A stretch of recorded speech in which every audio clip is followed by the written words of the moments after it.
Hey, good morning my dear friends and students. I am Sadhna and all of you enjoying mathematics and science with me. नेहमीप्रमाणे enjoy करताय maths आणि science. आठवीच्या विद्यार्थ्यांसाठी एक interesting lesson direct variation आणि inverse variation हा तुमच्यासाठी घेऊन आलेले आहे. याच्या अगोदर आपण इंट्रोडक्टरी पार्ट बघितला आहोत.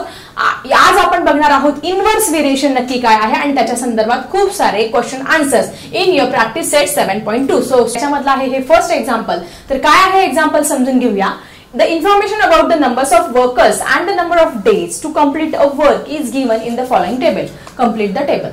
म्हणजे काही वर्कर्स आहे, काही कामगार आहे, ते काही दिवस काम करतायत आणि तेवढे दिवस काम केल्यानंतर ते काम किती दिवसात संपतंय हे याचं रेशो तुम्हाला दिलेलं आहे आणि हा टेबल आपल्याला कंप्लीट करायचा आहे. मग आता हे जे एक्झाम्पल आहे हे इन्व्हर्स व्हेरिएशनचं आहे की डायरेक्ट व्हेरिएशनचं आहे हे कसं समजणार आपल्याला. मग आता आपण पहिले बघूया की हे डायरेक्ट व्हेरिएशनचं आहे की inverse variation.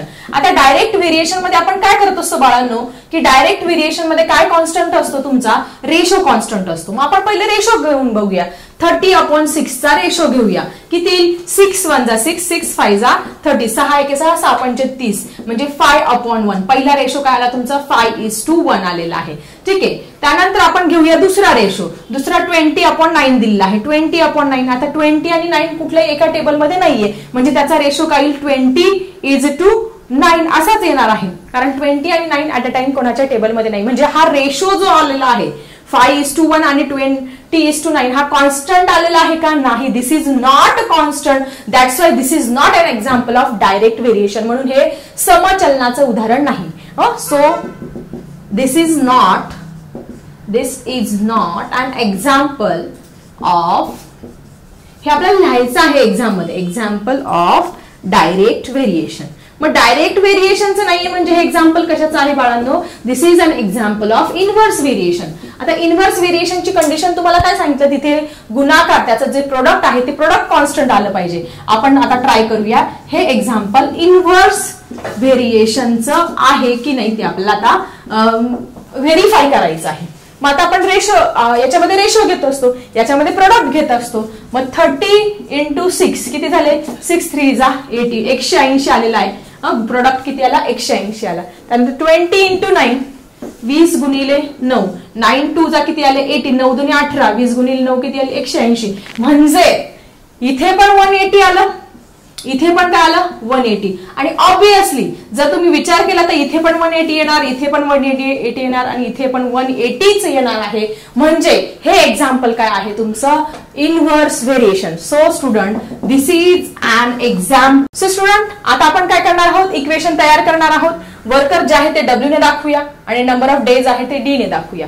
So W is inversely proportional to 1/D. हे आपण अशा पद्धतीने लिहित असतो इन्व्हर्स व्हेरिएशन.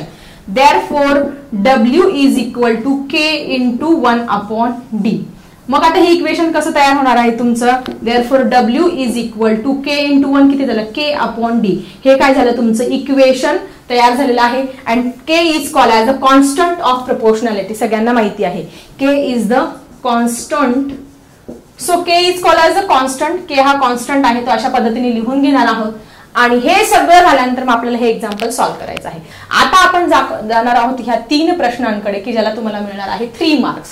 3 मार्कचा क्वेश्चन आहे. तर सगळ्यात पहिले व्हॅल्यूज लिहून घ्या. W ची जी व्हॅल्यू आहे ती तुम्हाला किती दिली आहे नो व्हॅल्यू. ओके. नंतर इथे D ची जी व्हॅल्यू आहे ती किती दिलेली आहे इथे 12 दिलेली आहे. आणि K ची व्हॅल्यू ऑलरेडी आपल्याकडे आहे. K ची व्हॅल्यू किती आहे कॉन्स्टंट 180 ही ऑलरेडी माहिती आहे. K ची व्हॅल्यू किती आहे 180 ही आलेली आहे. ही सगळ्यांना माहिती आहे कॉन्स्टंट सगळीकडे. सो अशा पद्धतीने आपण आता याच्यात किमती टाकूया. हे इक्वेशन लिहूया. W is inversely proportion W is equal to K/D ही किंमत टाकूया. So W is equal to माहिती नाहीये तसं लिहिणार. K ची किंमत आहे 180 D ची किंमत आहे 12. सो 12 ने आपल्याला 180 ला भाग द्यायचा आहे. 12 1 जा 12 12 1 12 18 मधून 12 गेले तुमचे 6 उरले आणि 12 5 60. सो W ची व्हॅल्यू किती आली तुमची 15 आली आहे. तुम्ही व्हेरीफाय पण करू शकतात की 15 12ला कितीने गुणल्यानंतर 180 येणार आहे, तर 12 आणि 15 यांचा जर गुणाकार केला तर उत्तर तुमचं किती येणार आहे, 180 येणार आहे. तुम्ही करून बघा. सो आपल्याला पहिला आन्सर मिळालेला आहे. जर तुमची नंबर ऑफ डेज 12 असेल तर वर्कर्स किती असणार आहे तिथे 15 आणि यांचा दोघांचा गुणाकार किती येणार आहे तुमचा 180 हा येणार आहे. सो अशा पद्धतीने पहिल्या प्रश्नाचं उत्तर इथे मिळालेलं आहे. So student let's see the answer of next question. Student आपल्याला पहिल्या प्रश्नाचा आन्सर मिळालेला आहे. आता आपण घेणार आहोत सेकंड व्हॅल्यूज. आता या सेकंड व्हॅल्यूज लिहून घेऊया. डब्ल्यू ची व्हॅल्यू आली आहे आपली किती 10. ओके. नंतर आपल्याला के ची व्हॅल्यू ऑलरेडी दिलेली आहे 180 आणि आपल्याला फाइंड काय करायचं आहे, नंबर ऑफ डेज हे फाइंड करायचं आहे. मग आपण काय करणार आहोत, आपलं इक्वेशन लिहून घेणार आहोत. W is inversely proportional to 1/d आणि त्याच्यानंतर W is equal to k/d हे आपलं मगाशी आलेलं आहे. याच्यामध्ये आपल्याला फक्त आता व्हॅल्यूज पुट करायच्या आहे. So W is equal to W ची व्हॅल्यू ऑलरेडी आहे किती 10, के ची व्हॅल्यू आहे 180 आणि डी ची व्हॅल्यू तुम्हाला फाइंड करायची आहे. आता हे इक्वेशन करणं खूप सिंपल आहे. तिरकस गुणाकार करतो आपण, क्रॉस मल्टिप्लिकेशन. 10 इंटू डी, इथे काहीच नाही 1 करतो. 10 into d is equal to 180 into 1. ठीक आहे. So d is equal to 180. हा 10 इकडे मल्टिप्लायला आहे, इकडे जाताना काय होईल डिवाइडला होईल. So here 10 goes to divide. 0 0 cut झाले. सो डी ची किंमत किती आली तुमची 18 आलेली आहे. तुम्ही कॅल्क्युलेशन पण करू शकता. 10 मध्ये 10ला कितीने गुणल्यानंतर तुमचं उत्तर 180 येणार आहे, तर 10ला 18 ने गुणल्यानंतर तुमचा आन्सर किती येणार आहे 180 हे येणार आहे. सो अशा पद्धतीने आपण इथे टॅली पण करतो आहोत साइड बाय आणि आपल्याला सेकंड क्वेश्चनचा आन्सर पण इथे मिळालेलं आहे. So student let's see the third question. Third question पण खूप सिंपल आहे. पहिले आपण काय करायचे, व्हॅल्यूज लिहून घ्यायच्या. So what is the value of W here, W ची व्हॅल्यू आपल्याला फाइंड करायची आहे. त्यानंतर के ची व्हॅल्यू आपल्याला ऑलरेडी 180 दिलेली आहे आणि नंतर यांनी काय दिली आहे डी ची व्हॅल्यू दिली आहे 36, नंबर ऑफ डेज दिले आहे 36. आता परत आपण हे इक्वेशन लिहूया, त्याच्यामध्ये किंमत टाकूया. चला फटाफट इक्वेशन लिहून घ्या. W is equal to k/d. Equation लिहिलं, याच्यात किमती टाकूया. So W is equal to k ची व्हॅल्यू आहे 180, डी ची व्हॅल्यू आहे 36. सो कसं भाग देणार, सो 18 1 18 18 2 36 सगळ्यांना माहिती. 18 1 जा 18, 18 0 जा 0, 18 2 जा 36. ओके. सो 10/2 आलेला आहे. त्याला परत 2 ने 10 ला भाग द्या. 2 1 जा 2, 2 5 जा 10. सो डब्ल्यू ची व्हॅल्यू इथे काय आलेली तुमची 5 आलेली आहे. किती 5. म्हणजे 36 ला जर तुम्ही 5 ने मल्टिप्लाय केलं तर 180 येते का बघा बरं. इथे करून बघू आपण. 36 इंटू 5, 6 पंचे 30, हातच्याले 3, 5 3 15 आणि 3 18. सो अशा पद्धतीने 36 ला कितीने मल्टिप्लाय केल्यानंतर तुमचा आन्सर 180 येईल constant. That is it is 5. ठीक आहे. सिंपल क्वेश्चन होता. फक्त तुम्हाला काय करायचं होतं, दिलेलं जे एक्झाम्पल आहे पहिले आयडेंटिफाय करायचा, रेशो बघायचा त्याचा की हे डायरेक्ट व्हेरिएशनचं आहे की इनव्हर्स व्हेरिएशनचं आहे. डायरेक्ट साठी रेशो कॉन्स्टंट घ्यायचा, इनव्हर्स साठी प्रोडक्ट कॉन्स्टंट घ्यायचा आणि नंतर हे इक्वेशन तयार करायचं आणि या इक्वेशन मध्ये अशा पद्धतीने किमती टाकायच्या आणि इनव्हर्स मध्ये एक लक्षात ठेवायचं की सगळ्यांचा गुणाकार सारखा आला पाहिजे. आता इथे 180, कधी तुम्हाला पेपरमध्ये 240 गुणाकार आला पाहिजे, कधी 120 आला पाहिजे. सो अशा पद्धतीने गुणाकार ज्यावेळेस कॉन्स्टंट येणार आहे ते एक्झाम्पल आहे तुमचं इनव्हर्स व्हेरिएशनचं. सो अशा पद्धतीने आज आपण इथे क्वेश्चन नंबर 1 क्लिअर केलेला आहे. So student let's see the next question. तर काय आहे क्वेश्चन समजून घेऊया. Find the constant of variation and write the equation of variation for each of the example given below.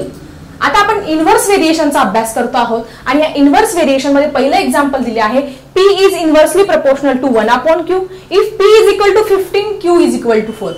खूप सिंपल एक्झाम्पल आहे. फक्त आपल्याला काय करायचं आहे, कॉन्स्टंट इक्वेशन लिहायचं आणि इक्वेशन मध्ये किमती टाकायच्या आहेत. तर आपण फटाफट काय करूया. P is inversely proportional to 1/q. यानंतर आपण काय करतो असतो, नेहमीप्रमाणे या स्टेप्स सगळ्यांनी लक्षात ठेवायच्या आहे. याच्यानंतर आपल्याला काय करायचं आहे, याचं इक्वेशन लिहायचं आहे. इक्वेशन कसं लिहितो आपण, P is equal to k into 1/q किंवा काही विद्यार्थी डायरेक्ट लिहितील हा k into 1 काय झाला तुमचा, k झाला k/q. हे झालेलं आहे आपलं इक्वेशन तयार. आणि इथे लिहित असताना प्रत्येकाने compulsory k is called as a constant of variation or constant of proportionality हे लिहायला मात्र विसरायचं नाहीये. आता काय करायचं, फक्त आपल्याला ह्या इक्वेशन मध्ये ह्या किमती टाकायच्या आहेत. चला आपण इक्वेशन परत एकदा लिहून घेऊया. P is equal to k/q. Then what is the value of P? P is equal to 15. K is equal to we don't know. K ची व्हॅल्यू आपल्याला फाइंड करायची, K ची व्हॅल्यू माहिती नाहीये. आणि Q is equal to 4 आता सगळ्यांना माहिती आहे. अशा बाबतीत आपण काय करतो, क्रॉस मल्टिप्लाय करत असतो. सो 15 into 4 आणि K into 1 ओके 15 4 जा 60, 15 चौक किती आले 60, k into 1 is equal to k. So अशा पद्धतीने आपल्याला इथे के ची व्हॅल्यू मिळालेली आहे, कॉन्स्टंट ऑफ व्हेरिएशन मिळालेला आहे 60. सो आपण फर्स्ट एक्झाम्पल इथे सॉल्व्ह केलेलं आहे. So student let's see the next example. So student same example आहे, इथे पण काय सांगितलं आहे z is inversely proportional to 1/w. मग आपण नेहमीप्रमाणे हे लिहून घेऊया, z is inversely proportional to 1/w. त्यानंतर z इज इक्वल टू आपण इक्वेशन कसं लिहिणार आहोत k इंटू 1/w आणि त्यानंतर काय होईल तुमचं इक्वेशन तयार, k into 1 is equal to k आणि इथे w. हे इक्वेशन आपलं मिळालेलं आहे आणि k लिहिणार constant. So student k constant of variation लिहायला विसरायचं नाही. मग आता अशा पद्धतीने आपल्याला इक्वेशन मिळालेलं आहे. आता काय करायचं आहे, या इक्वेशन मध्ये आपल्याला व्हॅल्यू पुट करायची आहे. z ची व्हॅल्यू ऑलरेडी आपल्याला दिली आहे, किती 2.5 दिलेली आहे. k ची व्हॅल्यू आपल्याला माहिती नाहीये आणि w ची व्हॅल्यू आहे 24. म्हणजे आपल्याला ह्या उदाहरणामध्ये पण काय करायचं, k म्हणजे कॉन्स्टंट ऑफ व्हेरिएशनची व्हॅल्यू फाइंड करायची आहे. मग काय करणार आपण, तिरकस गुणाकार करणार 2.5 इंटू 24 इज इक्वल टू इथे k ऍज इट इज. मग आपण इथे मल्टिप्लिकेशन करून घेऊया. 2.5 इंटू 24, 4 5 जा 20 कॅरी ओव्हर 2, 4 2 जा 8 9 10 इथे 0 आला, 2 5 जा 10, 2 2 जा 4 प्लस 1 5. सो इथे 0 0 5 प्लस 1 6 आणि इथे एका घरानंतर पॉइंट आहे म्हणून आपण एका डिजिट नंतर इथे पॉइंट देणार.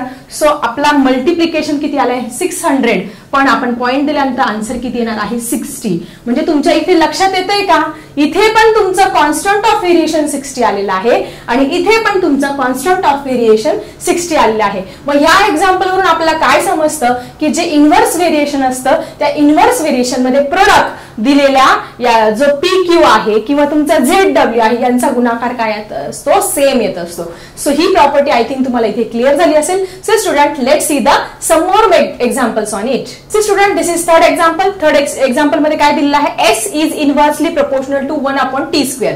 आता याच्यामध्ये थोडंसं वेगळं दिलेलं आहे, ते मागचे दोन एक्झाम्पल थोडे चेंज होते. इथे आपल्याला काय दिलंय, s is inversely proportional to 1/t². पण कुठल्याही प्रकारचं उदाहरण येऊ द्या, तुम्ही बिलकुल घाबरून जाऊ नका. तुम्हाला एकच क्रायटेरिया माहिती पाहिजे की आपल्याला काय करायचं, इक्वेशन तयार करायचं, कॉन्स्टंट ऑफ व्हेरिएशन लिहायचं आणि त्या इक्वेशन मध्ये फक्त किमती टाकायच्या आहे. आपण हे लिहून घेऊया, s is inversely proportional to 1/t². मग नेहमीप्रमाणे s is equal to k into 1/t² लिहिलं. मग काय झालं तुमचं तयार, s is equal to k/t² असं इक्वेशन तुमचं इथे तयार झालेलं आहे. मग आपण याच्यामध्ये काय करणार आहोत, k इज इक्वल टू काय नेहमीप्रमाणे लिहून घेणार, हे विसरायचं नाही लिहायला, constant of variation. k is called as the constant of variation. आता आपण काय करणार आहोत, या इक्वेशन मध्ये व्हॅल्यूज पुट करणार आहोत. इक्वेशन परत एकदा मी लिहून घेते.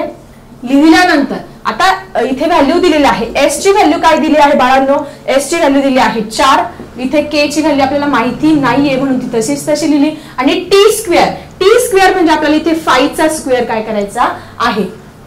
मग आता बघा 4 इज इक्वल टू k, 5 चा स्क्वेअर किती येणार आहे तुमचा 25. आणि मग आपण जर क्रॉस मल्टिप्लाय केलं तर 4 into 25 is equal to k. मग 25 4 चा किती झाले तुमचे 100, 25 चौक 100. मग आपला कॉन्स्टंट ऑफ व्हेरिएशन किती आलेला आहे, इथे कॉन्स्टंट ऑफ व्हेरिएशन आलेला आहे आपला इथे 100. ठीक आहे. सो अशा पद्धतीने आपण हे एक्झाम्पल पण इझिली सॉल्व्ह केलेलं आहे. कुठलंही एक्झाम्पल येऊ द्या, फक्त एक क्रायटेरिया लक्षात ठेवा, फॉर्म्युला मग इक्वेशन मग हे कॉन्स्टंट लिहायचं आणि त्याच्यामध्ये किमती टाकायच्या. ठीक आहे. चला आता आपण याच्यामधलं लास्ट एक्झाम्पल बघूया, क्वेश्चन नंबर 2 मधलं. इथे काय दिलेलं आहे, x is inversely proportional to 1/√y. आता √y पाहून सगळे विद्यार्थी म्हणतील आता काय करायचं टीचर, काही टेन्शन घ्यायचं नाही, फटाफट याचं पण इक्वेशन तयार करून घेऊया. x ऑलरेडी दिलेला आहे, x is equal to k into 1/√y. ठीक आहे. याचं इक्वेशन काय तयार झालं, x is equal to k/√y असं इक्वेशन इथे तयार झालेलं आहे. आणि पुढे काय लिहिणार, k is called as the constant of variation. k is called as the constant of variation. हे लिहिल्यानंतर काय करायचं, आपल्याला ह्या इक्वेशन मध्ये व्हॅल्यूज पुट करायचे आहे. व्हॅल्यूज पुट करूया. x ची व्हॅल्यू काय आहे 15, k ची व्हॅल्यू माहिती नाहीये, √y ची व्हॅल्यू आहे 9. आता काय करायचं, आता बऱ्याच विद्यार्थ्यांना इथे कन्फ्युजन होईल आणि इथे त्यांचं कॅल्क्युलेशन चुकणार आहे, तर घाबरून जाऊ नका. 15 इज इक्वल टू k. आता √9 √9 म्हणजे याचा आपल्याला काय करावं लागणार आहे, स्क्वेअर रूट घ्यावं लागणार आहे. मग √9 कोणाचा स्क्वेअर आहे रे बाळांनो, 9 आहे तुमचा 3 चा स्क्वेअर, म्हणून काय करणार आपण इथे 3 डायरेक्ट लिहिणार आहे. पाहिजे तर तुम्ही ब्रॅकेट मध्ये लिहा टेकिंग स्क्वेअर रूट ऑफ 9, म्हणजे तुम्हाला एक्झामिनरला समजेल की यांनी काय केलं आहे नेमकं. Taking square root of 9 that is √9 is equal to 3, अशा पद्धतीने तुम्ही ब्रॅकेट मध्ये लिहा, म्हणजे तुमची ही स्टेप पण क्लिअर होईल. सो आता तिरकस गुणाकार करा, 15 into 3 is equal to k. Therefore 15 3 चा 15 3 किती आले तुमचे 45. सो आपल्याला इथे कॉन्स्टंट ऑफ व्हेरिएशन काय मिळालेलं आहे 45. सो या पद्धतीने आपण आज 7.2 मधला क्वेश्चन नंबर 1 आणि क्वेश्चन नंबर 2 हे दोन्ही क्लिअर केलेलं आहे. कसा वाटला आजचा व्हिडिओ जरा कमेंट बॉक्स मध्ये लिहायला विसरू नका. चला भेटूया अशाच इंटरेस्टिंग टॉपिक सह नेक्स्ट व्हिडिओ मध्ये. आता मी थांबते. Bye everyone.